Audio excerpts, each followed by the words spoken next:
सुगंधा और उसकी सास कांता के बीच एक अजीब सी जंग रहती थी। ये जंग थी किचन में कौन ज्यादा अच्छा काम करेगा और घर के सदस्यों के दिल जीतेगा।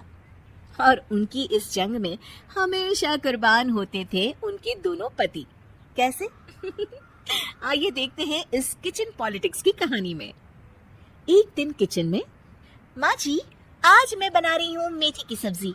इस खाने से घर वालों के पेट की सारी समस्या खत्म हो जाएगी। और मैं बना रही हूँ तड़के वाली छाछ, जिसे पीते ही गैस की समस्या कभी नहीं होगी। दोनों अपने अपने खाने को लेकर टेबल पर पहुंच जाती हैं। तभी सुगंधा के ससुर उसकी बनाई सब्जी की तारीफ कर देते हैं।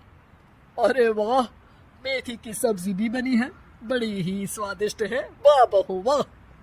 अरे बहू, लेकिन इसमें इतनी सारी मेथी बर्बाद करने की क्या जरूरत थी? देखिए माँ जी, ये तो वो मेथी है जो आप रात में भिगोकर सुबह उसका पानी पीती हैं, और जो मेथी फेंक देती हैं उसी से मैंने ये सब्जी बनाई है। अरे वाह बहू, तुमने तो बड़ा ही समझदारी का काम किया। बस क्या था, कांता जी का तो मानो ये सुनकर खून ही सूख गया। वो फैसला कर लेती है कि किसी भी तरह वो अपने खाने की तारीफ लेकर ही रहेगी और सुगंधा को किचन में उसकी कमियां गिनाएगी। कांता फ्रिज खोलकर देख रही होती है और फिर सुगंधा से कहती है, अरे बहू, ये क्या, पूरा फ्रिज गंदा पड़ा है। तभी वहाँ सुगंधा का पति आ जाता है। वो सुगंधा को डांट कर कहता है, सुगंधा, तुम्हें कितनी बार कह रखा है कि वायरस फैल रहा है, साफ सफाई का पूरा ख्याल रखना है, लेकिन तुम किचन में इतनी गंदगी रखोगी तो कैसे चलेगा। सुगंधा सास की तरफ देखती है जहाँ वो मुस्कुरा रही होती है।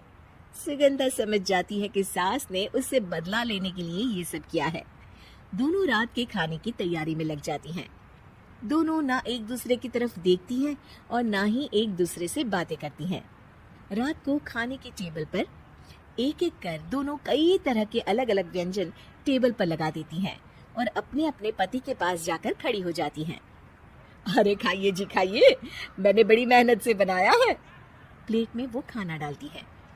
सुगंधा भी दोनों की प्लेट में खाना डालते हुए कहती है, बड़ी ही मेहनत लगी है इस खाने को बनाने में। हाँ, दोनों को ना चाहते हुए भी सारा खाना खाना पड़ता है। कहीं दही तो कहीं मलाई तो कहीं मसाला।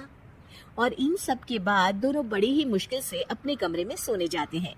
लेकिन अगली सुबह सुगंधा का पति चिल्ला रहा होता है, हाय रे, हाय मेरा तो पेट खराब हो गया, हाय माँ बहुत दर्द हो रहा है। तो वहीं कांता के कमरे से भी कुछ ऐसी ही आवाज आने लगती है। हे भगवान, इस सास बहू की लड़ाई हमारी जान लेकर रहेगी। जाओ कोई डॉक्टर को बुला कर लाओ। डॉक्टर आते हैं। दोनों को देखकर कांता और सुगंधा से कहती हैं, देखिए, आप दोनों इन्हें खाने में हल्का ही दीजिएगा।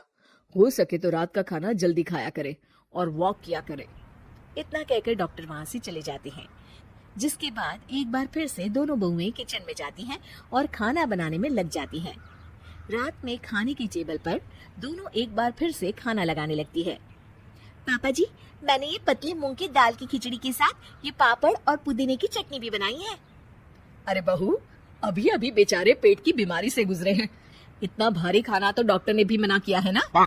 देखिए, मैंने आप दोनों के लिए सूप बनाया है। और दोनों उन लोगों की प्लेट में खाना डालने लगती हैं।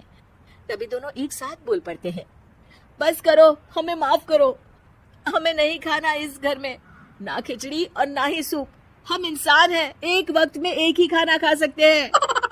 बस करो, हमें माफ करो, हमें नहीं खाना इस घर में, ना खिचड़ी और ना ही सूप। हम इंसान हैं, एक वक्त में एक ही खाना खा सकते हैं।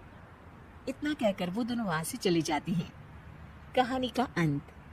आप लोग उम्मीद कर रहे होंगे कि अंत में सब ठीक हो जाएगा। नहीं जनाब, अगर सास बहू के बीच सब ठीक हो जाए तो आप ये सीरीज देखे ही क्यों? तो मजा लीजिए इस चैनल में सास बहू से जुड़ी कहानियों का, क्योंकि ये ऐसा रिश्ता है जिसकी मिठास उसकी खटास में हमेशा ज्यादा ही रहती है।